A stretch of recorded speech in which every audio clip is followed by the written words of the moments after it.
How's it going? Welcome to ArcSite's Tip of the Day. I'm Brandon. I'm the content marketing manager over at ArcSite. Today I just kind of wanted to show you a quick tip that many of our users might not know about. It's pretty new.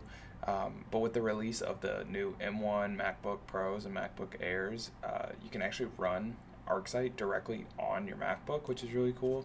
I actually played around with this feature for the first time today, and it's actually really intuitive. And honestly, I really liked using the trackpad to draw this floor plan that you see here. It's really cool because on the Mac version of ArcSite, you actually have the same features as you do on the iOS and the iPad versions. So you can draw anything you want. You can create your sales proposals. You can do your takeoffs, anything like that.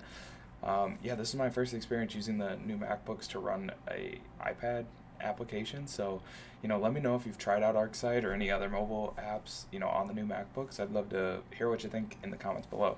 Thanks.